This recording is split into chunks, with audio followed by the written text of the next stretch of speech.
টুইমা টুইমা টুইমা টুইমা টুইমা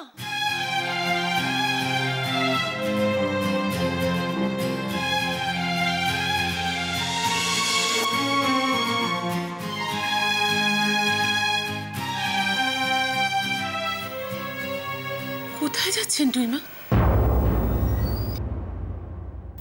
আপনি আমাদেরকে ছেড়ে কোথাও যেতে পারেন? আপনি আমাদেরকে একদিনও না দেখে থাকতে পারবেন? আমরা কেউ আপনাকে একদিনও না দেখে থাকতে পারবো? টুইমা, আপনি আমাদের পরিবারের সব থেকে বড়। আপনার স্নেহ, আপনার আশীর্বাদ এই দেবরায় পরিবারের জন্য অত্যন্ত জরুরি।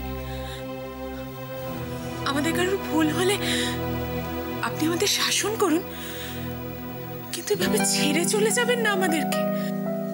সব কথা বলে আর কোনো লাভ নেই অপর্ণা, সব কথা আমি ভুলবো না। আমায় যেতে দাও। কার ওপর অভিমান করে আপনি চলে যাচ্ছেন টুইমা? সৈকতের ওপর? ওকে তো আপনি মানুষ করেছেন, ও তো আপনার ছেলে। ছেলের ওপর রাগ করে কি মা বাড়ি ছেড়ে চলে যায়? আর আমি তো আপনার মেয়ে টুইমা। একবার আমাকে একটু মেয়ে বলে ভাবুন না। আমাদের মধ্যে মতের পার্থক্য, ভাবনার অমিল তো থাকতেই পারে, তাহলে আপনাকে অশ্রদ্ধা করার কথা, আপনাকে অসম্মান করার কথা বিশ্বাস করুন টুইমা, কোনোদিন মন থেকেও ভাবতে পারি না।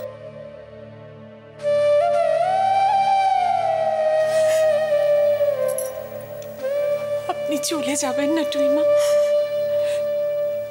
তাহলে নিজেকে সারা জীবন বড্ড অপরাধী বলে মনে হবে। টুইমা প্লিজ।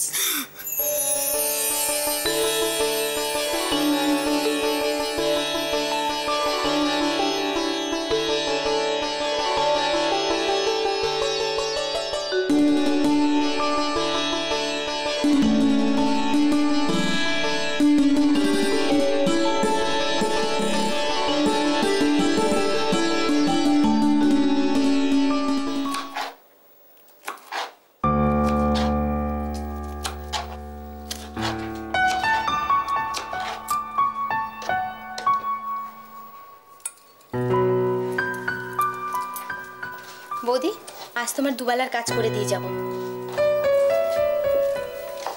ওবেলা আসবে না তুমি? না গো, বিকেলে একটু বাজারে যাব। পুজোর কেনাকাটা? ওই আর কি, বছরকার দিন একটু নতুন সুতো গায়ে দিতে পারলে মনটা ভালো লাগে বলো। নিজের জন্য ভাবি না, ওদের হলেই আমি খুশি। আর ঘর দরটাও তো ঝাড়পোছ করতে হবে। বৌদি, আমাকে একটা পুরনো বিছানা চাদর থাকলে দিও না গো। দেব। শম্পা, একটু চালটা ভিজিয়ে রেখো তো, ভাতটা তাহলে ভালো হয়। আমার জন্য একটু ভাত বসিয়ে দোয়েল, বড্ড খিদে পেয়েছে।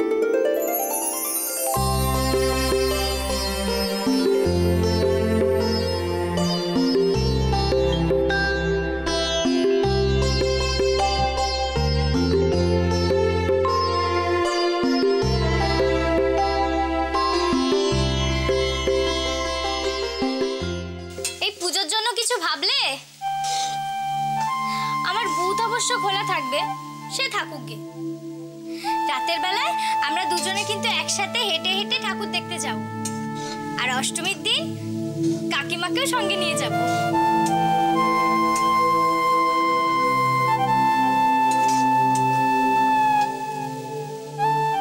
ঘুমিয়ে পড়লো না তো? দেখি তো।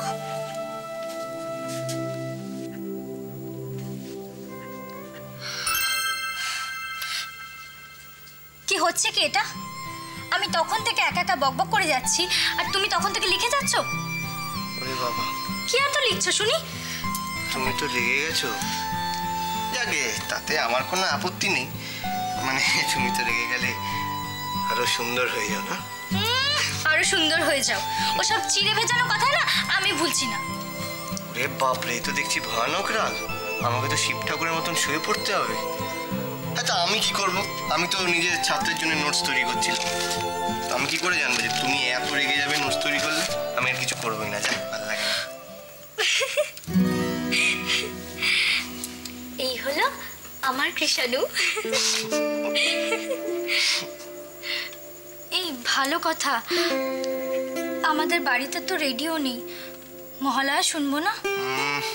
মহালয়া তো শুনতেই হবে। দেখো আমি একটা কাজ করছি, আমি নিজের ছাত্রকে বলছি ওদের। কি যে বলো না, মহালয়া শুনতে যাবো তোমার ছাত্রের বাড়িতে? তাই আবার হয় নাকি? তা অবশ্য ঠিক। এই শোনো, আমরা তো একটা কাজ করতে পারি। তোমার শ্বশুর বাড়িতে তো রেডিও আছে, চলো না আমরা বরং সেখানে গিয়ে সবাই একসাথে মিলে মহালয়া শুনবো। হ্যাঁ, এইটা তো খুব ভালো বলেছো রাই তুমি। হ্যাঁ, খুব মজা হবে। আর যদি ওই সৈকত দাকে আর রুদ্রদাকে বলা হয় তাহলে তো আরো মজা হবে। হ্যাঁ তা ঠিক বলেছো, কিন্তু ওরা কি আসবে? ও, তা অবশ্য ঠিক। তাতে কি হয়েছে, সন্দীপদা আছে, সুজন আছে, সবাই মিলে আমরা আনন্দ করব।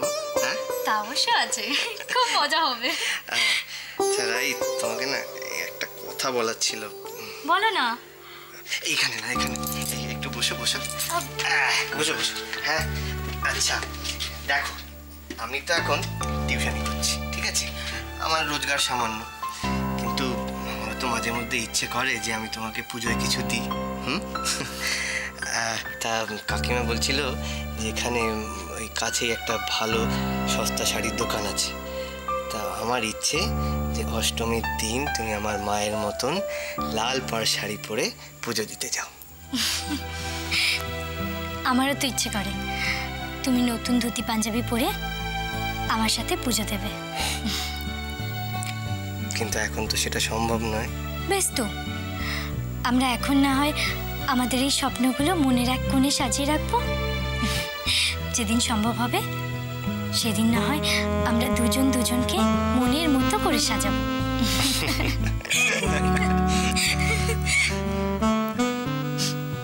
কি হলো? কি একটা পুড়ছে বলো তো? আমার আলু চচ্চড়ি। চালটা কতক্ষণ ভেজাবো গো? বেগুনটা কি ভাজতে দিয়েছো? মাছে তো গন্ধ পাচ্ছো, তাহলে কি ডিম খাবে? গেল কোথায়?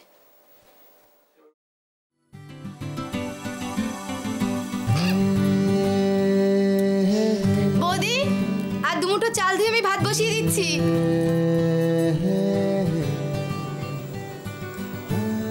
আরে সত্যি কিন্তু আমার খিদে পেয়েছে। কোন ভোরে বাড়ি থেকে বেরিয়েছিল, রাস্তায়ও কিচ্ছু খায়নি, গাড়ি চালিয়ে সোজা তোমার কাছে। খেতে দেবে না?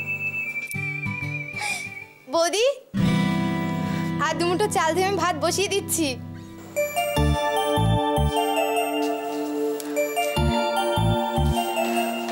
ম্যাডাম,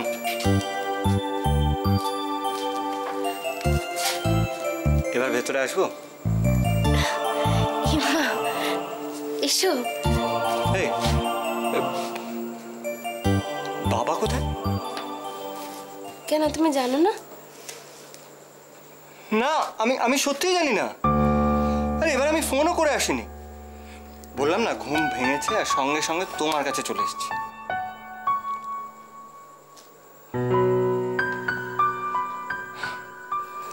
জানো তো,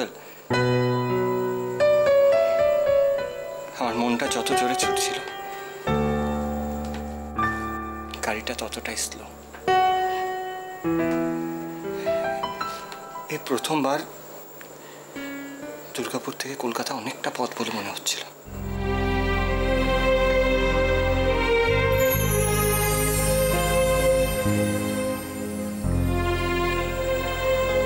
এবার আমি সমস্ত অগ্নি পরীক্ষা দিয়ে এসেছি।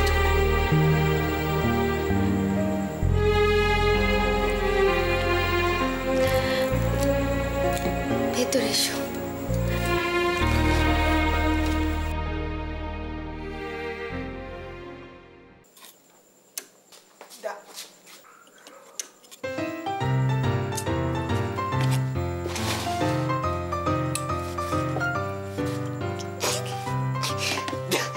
দাদা তুই এসব কাজ আবার কবে থেকে শুরু করলি? ঠিকই আছে, যাও একটা ছিল তাও গেল। আচ্ছা, তখন থেকে আমি চেষ্টা করছি একটা জিনিস করতে, সকালবেলা সবাই মিলে যাতে একসঙ্গে বসে মহলা শুনতে পাই। সেটা যদি কোথায় বাহবা দিবি তাহলে হাসছিস। যা গিয়ে একটা নোজ প্লাস নিয়ে আয়।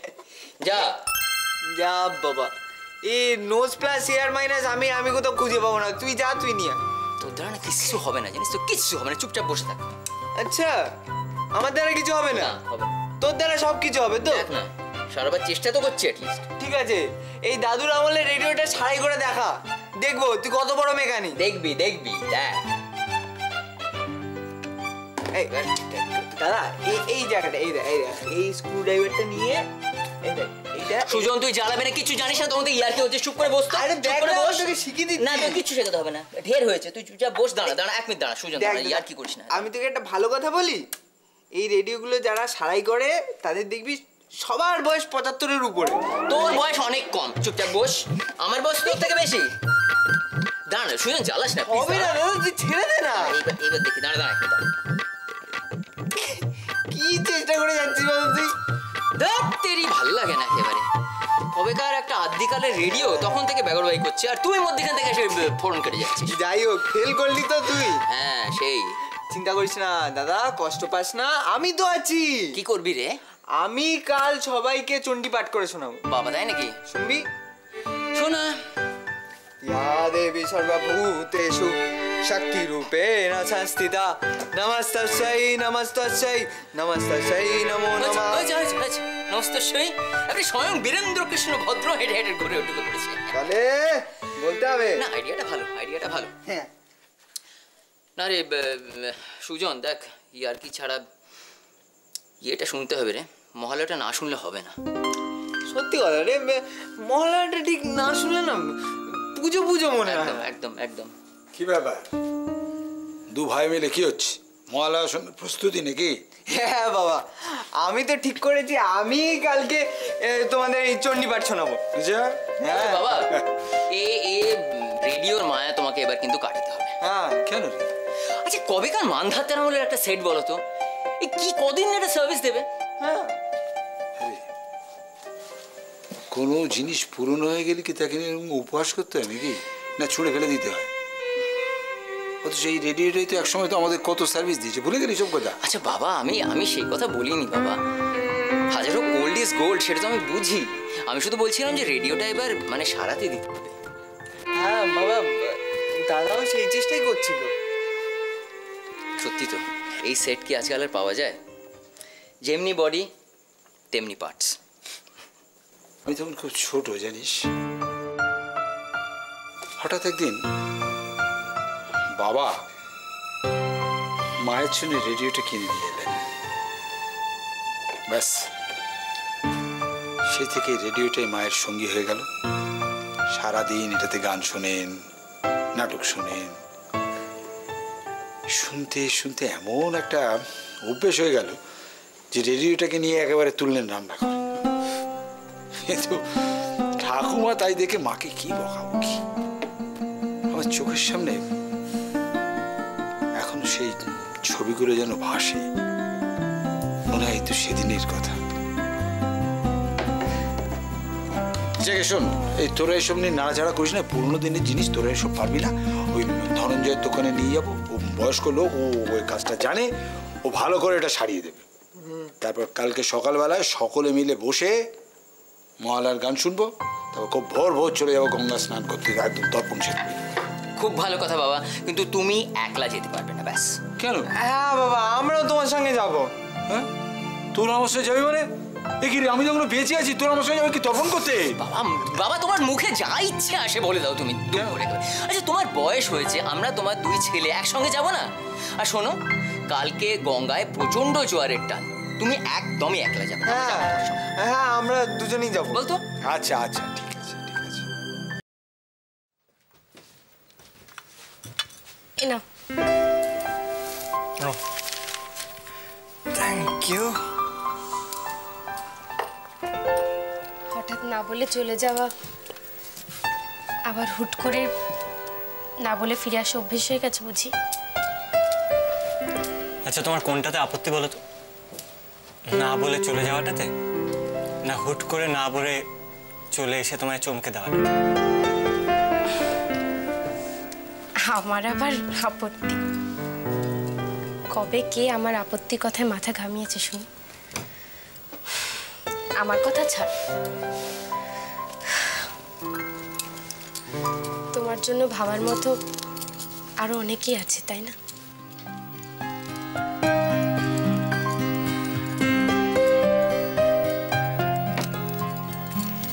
আর তুমি তুমি আমার কথা ভাবো না?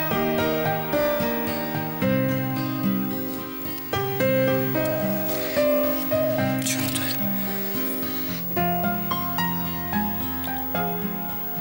না বলে চলে গেছি তাই বলে ভেবো না যে আমি না বলে এবারও বিদায় নেব।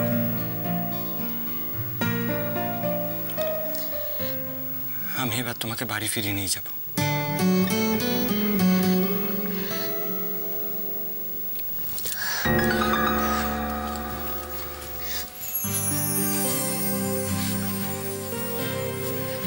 তুমি এবার আর আমাকে দূরে সরিয়ে দিতে পারবে না। তুমি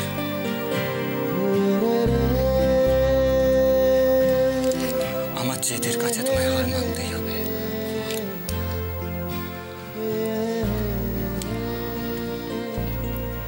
কি ছেলে মানুষে করছে রুদ্র, আমাকে যেতে দাও। যদি যেতে না দিই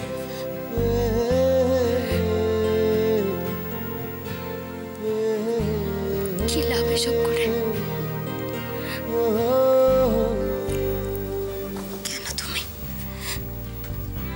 কেন তুমি বারবার আমাকে দুর্বল করে দিচ্ছ? আমি অনেক ভেবে দেখেছি জানো রুদ্র, চন্দ্রা তোমার প্রথম ভালোবাসা। ভাগ্যচক্রে আমাদের বিয়ে হওয়ার জন্য তোমাদের এতদিনের একটা সম্পর্ককে ফিরে যাও, তুমি ফিরে যাও। তুমি বিশ্বাস করো আর না করো তো, আমার জীবনের একটাই সত্যি, সেটা হচ্ছে তুমি। ভালোবাসার শাখা সিঁদুর সম্পর্কের বয়সের উপর নির্ভর করে না। ভালোবাসা দুটো মনের একটা অদ্ভুত অনুভূতি, যা একে অপরকে কাছে টেনে আনে, আরো কাছে টেনে আনে। দুটো মন এক হয়ে যায়, একই কথা বলে। আর কি বলে জানো? ভালোবাসি। নিজের মনে কান পেতে শোনো তো, সেও একই কথা বলছে, ভালোবাসি। বাড়ি ফিরে চলো তো, বিশ্বাস করো সবাই তোমার অপেক্ষা করছে। আমার দিকে তাকাও তো, আমার দিকে তাকাও। কাল আমি তোমাকে আর বাবাকে বাড়ি নিয়ে